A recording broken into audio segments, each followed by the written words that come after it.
J'avais envie de vous raconter, que je vous ai déjà raconté. Certains n'étaient pas là.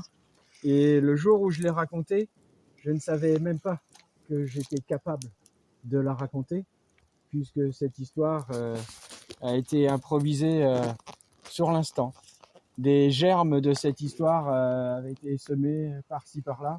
Et à un Samognos, il y a fort longtemps, j'avais raconté cette histoire.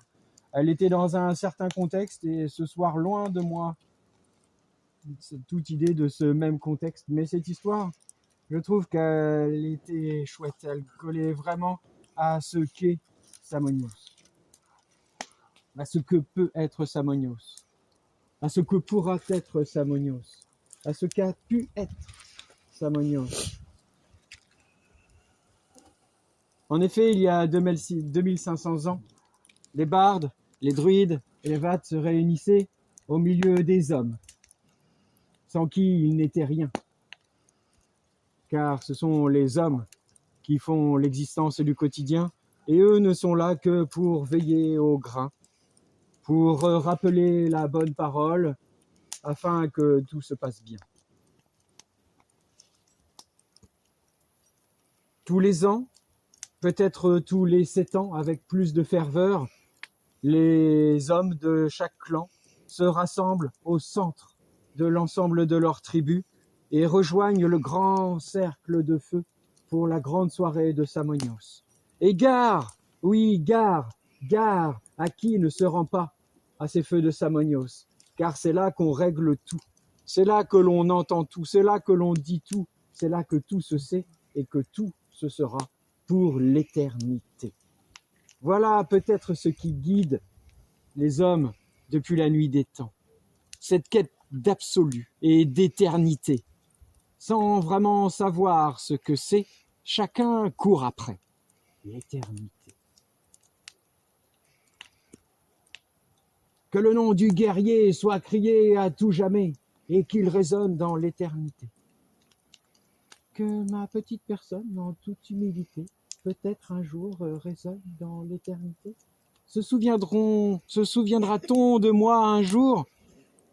Ou alors, rien à faire. Vivons le moment présent et advienne que pourra. Lors d'une de ces grandes rencontres de Samognos, un chef quelconque, d'un quelconque clan, avait rassemblé toutes les tribus. Évidemment, à l'appel de ce grand rassemblement, tout le monde avait accouru. Et les bardes de toute région, les druides, les bardes, et les guerriers, les artisans, et toute personne, comme il se doit, se presser pour venir à ces agapes où l'on allait boire, manger et festoyer. Et l'on voyait de loin des chats, des chevaux, des piétons qui pendant des semaines affluaient tout autour de ce tout petit village qui pour quelques semaines devenait le centre de toutes les attentions. Tout le monde venait de très loin, des bœufs avaient été sacrifiés, les céréales avaient été mises à fermenter, les fruits à détremper, la viande à griller, et il fallait bien nourrir tout le monde, car l'on venait de très loin.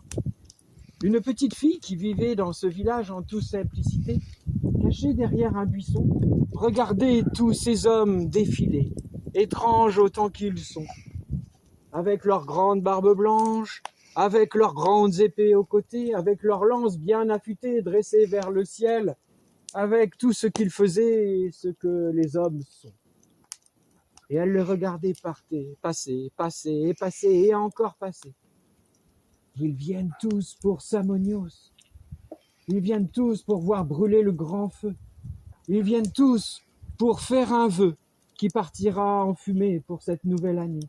Ils viennent tous pour voir les fées, les lutins et les corrigans, comme ils le disent, pour pouvoir parler aux morts.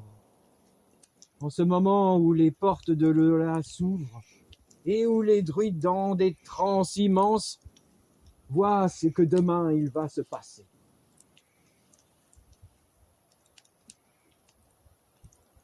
La petite fille observait tous ces hommes, ces femmes et ces gens qu'elle n'avait jamais vus passer devant elle. Ils défilaient. Un jeune druide qui marchait derrière son maître arrive au village. Il est impressionné par le paysage, il est impressionné par la foule qui se presse à cette grande fête. Et alors qu'il marche, en toute innocence, ce n'est plus impressionné qu'il est, mais tout d'un coup foudroyé, en croisant le regard de cette jeune fille. Elle n'a que 5 ou 6 ans, et pourtant lui est un adulte déjà, il a peut-être 18 ou 20 ans, mais il est transpercé, transcendé. Il connaît l'amour universel, il connaît l'amour tout court, mais là, lorsque leurs regards se croisent, il ressent une émotion qu'il n'a jamais ressentie, quelque chose de puissant. Il est interrompu quelques instants et puis il continue à marcher derrière son maître qu'il doit servir, être attentif à ce que ce grand druide veut. Et lui, un jour, peut-être sera un grand druide. Du coup, il ne peut pas lâcher et marcher et continuer à marcher derrière son maître. La petite fille aussi. L'air de rien, elle n'a jamais senti ce genre de sentiment et rentre chez elle. Tout se prépare, les fleurs sont tendues sur des cordes, les tables sont dressées, la viande est grillée après les grands sacrifices, la cervoise qui a bien maturé est servie aux centaines et centaines de personnes qui se sont réunies. Lorsque le soleil se couche, le grand feu est allumé. Et chacun vient faire une offrande au grand feu. On voit tous les grands hommes qui défilent et un tel jette un torque dans le feu, un autre jette un poignard, et puis voilà le temps des druides qui jettent des herbes bien odorantes, des plaques de plomb ou des morceaux de bois gravés, et puis vient le temps des ouvriers et des simples paysans qui, d'une couronne de fleurs, d'un simple vœu contenu dans un caillou que l'on a gardé dans une bourse toute l'année, s'approchent et font leur petit sacrifice au grand feu qui, avec espoir peut-être, continuera à réchauffer le cœur au fin fond de l'hiver. La petite fille, elle aussi, avait préparé pendant toute son année un vœu qu'elle voulait voir exaucé au moment du grand Samonios. Elle s'approche près du feu et voulant tellement que son vœu se réalise, s'approche. Elle jette son feu, son objet dans le feu. Et à ce moment-là, tout le monde la voit disparaître dans les flammes. Le jeune druide qui voit ça et qui est juste à côté dit « Ce n'est pas possible » et il se jette dans le feu pour pouvoir la récupérer et pouvoir la pousser pour empêcher qu'elle brûle, qu'elle disparaisse. On en est là de la soirée dans le monde des hommes. Après un long silence, la jeune fille ouvre les yeux. Elle est sur un lit de fleurs, dans une robe magnifique. Le chant des oiseaux est harmonieux. Le paysage qui s'ouvre dans ses yeux est grandiose. D'immenses prairies de grandes herbes vertes. De vaches magnifiques aux cornes Pardon, excusez-moi. Des vaches magnifiques aux longues cornes effilées sont dans les prés. Des pommiers donnent des fruits fantastiques. Elle est dans un autre monde, une autre réalité. Elle n'a plus de son âge, elle est grande. Et de derrière un pommier sort un jeune homme, du même âge qu'elle. Ils sont dans un pays d'éternité. Ils se reconnaissent. Ils savent qu'ils se sont déjà vus dans un autre monde. Ils s'aiment. Pendant une éternité, ils s'aiment. La vie passe de lendemain en lendemain et ils s'aiment. Et ils s'aiment. La jeune fille est insouciante. 1 an passe, 10 ans passent, peut-être 100 ans passent et ils s'aiment. Mais le jeune druide, eh oui, c'est lui, ce jeune homme, a toujours conscience qu'il faut peut-être passer de l'autre côté du miroir. Et d'un élan, prenant la main de la jeune fille,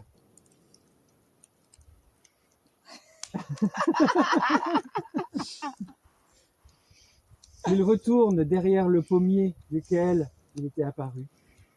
Et dans un élan, dans une fraction de seconde, dans un fragment de seconde, réapparaît dans le monde des hommes, avec la jeune fille dans les bras. Il pose la jeune fille au sol, à l'étain indemne, même pas brûlée.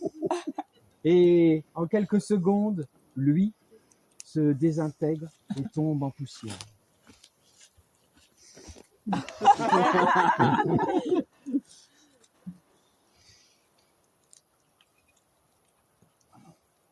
Quelle est la morale de cette histoire? Quel est le fin mot de cette histoire? L'amour tue. Non, par amour, on est capable de faire n'importe quoi. Et le grand sacrifice, quelquefois. Bravo. Je vais arrêter là. Je voulais raconter sans savoir où j'allais. Peut-être que je me suis égaré. Merci. À cause de vos conneries là. C'était bien les... Bravo, bravo.